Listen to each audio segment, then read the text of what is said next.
How to backup and restore SMS messages on Android. Hello everyone, this is Sabrina here to help you today. So without any further ado, let's get right into the video. So first, open your messages application, your SMS application. Now tap on the three dot from your middle navigation bar in your right corner. Now go to settings. Here make sure you have enabled this recycle bin option. Now go back, then tap on the three dot again.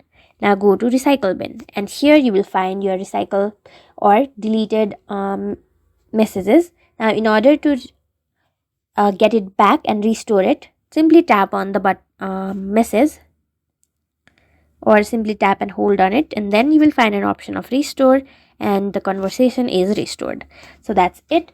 Thank you for watching this video. Make sure to like, share and subscribe to our YouTube channel. If you got any questions, comment them down and I'll catch you in the next one.